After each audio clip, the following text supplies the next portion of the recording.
2 a.m. You're exhausted, but your brain will not stop.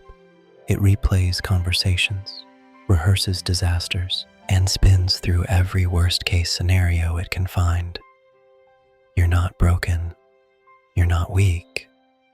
Your brain is actually doing exactly what it was built to do, but Buddha discovered something extraordinary. Why that protection becomes the very thing that destroys your peace. Stay with me. Here's what nobody tells you about overthinking. It isn't a flaw in your character. It isn't a sign that something is wrong with you.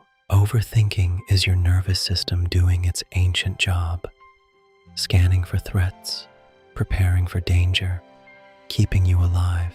For thousands of years, that system kept humans safe. But in the modern world, it misfires. And at night, with nothing else to focus on, it goes into overdrive. The problem isn't that you think. The problem is that you can't stop. Psychologists call it rumination, the mental loop that replays the same thought again and again without ever resolving it. And the cruel irony: the harder you try to stop thinking, the louder the thoughts get. You fight your own mind, and the fight itself becomes exhausting. Buddha saw this pattern 2,500 years ago and named it with devastating precision. He called it the second arrow, and understanding this one idea might be the most useful thing you ever learn about your own mind.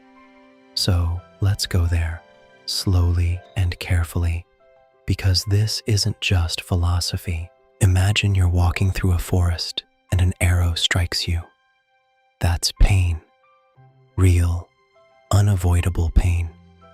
Maybe it's a hard day at work, a difficult conversation, a deadline that didn't go well. Life shot the first arrow. It hurts. That's simply part of being human. Nobody escapes the first arrow. Not you.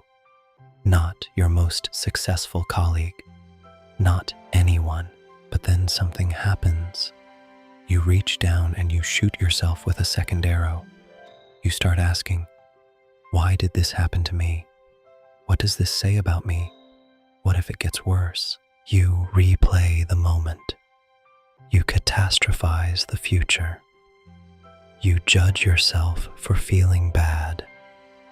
That second arrow, that's the one causing most of your suffering. And crucially, that second arrow is optional. Let that land for a moment. The first arrow you couldn't always prevent, but the second arrow is always your own hand, and your mind fires that second arrow so automatically, so quickly, that most people never even realize it's happening. They just feel the pain of two arrows and assume that's just how life is. Buddha said, it doesn't have to be. At night, this is exactly what happens. Something real happened during your day. First arrow. Maybe it stung. Maybe it was genuinely hard. But then in the silence of your bedroom, your mind fires it again. The meeting that went wrong. The email you shouldn't have sent. The relationship that feels uncertain. You relive it, amplify it, and suffer it fresh. Every single night. Buddhism doesn't ask you to pretend the first arrow didn't hurt. That would be denial, not wisdom.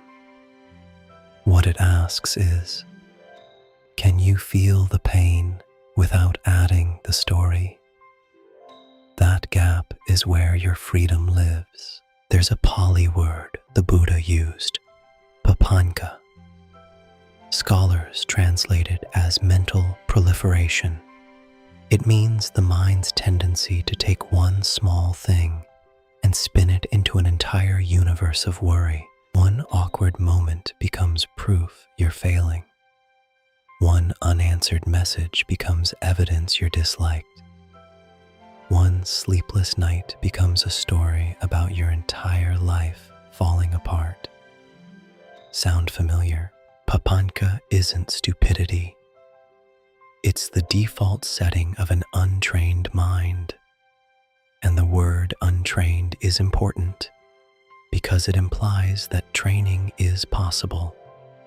The mind can learn to do something different, not through force, not through suppression, but through a gentle, consistent practice of noticing. That's what meditation actually is. Noticing without adding the second arrow. So right now, wherever you are, whatever time it is, let's practice something together. This is a 3-minute calming exercise rooted directly in Buddhist mindfulness tradition. Sit or lie down. Let your hands rest open and take one slow, full breath. Breathe in through your nose for 4 counts. Hold gently for 2. Out through your mouth for 6. Breathe in slowly, feeling the air fill your lungs. Hold the breath gently for a moment of stillness. And now exhale slowly, letting go of any tension. Continue this rhythm, in and out. Focus solely on the sensation of your breath moving. If a thought arises, simply notice it and return to the breath. Deep, calm breaths, in and out. Feel the quiet space growing within you. In for 4 counts, hold for 2, out for 6. Your body knows how to rest. Trust this process. Just a few more moments of pure, focused awareness. Breathe in peace, breathe out worry. Good. Now, notice what's here. Not to fix it, just to see it. There might be tension somewhere in your body. There might be a thought circling. There might be a feeling you haven't named yet. Don't push any of it away. In Buddhism, this act, simply seeing what is without fighting it, is called sati, mindful awareness, and it is the antidote to the second arrow. Sati works because the second arrow requires your participation. You have to grab it. You have to pull the string. When you simply observe the thought, you create distance, a tiny, powerful gap. In that gap, the loop loses momentum. The arrow drops. The story quiets. Now bring your attention to the soles of your feet. Feel whatever sensation is there. This isn't random. Buddhist practice specifically uses body anchors to break the mind's loop. When attention moves into the body, it must leave the mental story. The body always lives in the present. You can't fully feel your feet and fully spiral in thought at the same moment. The body is your ally.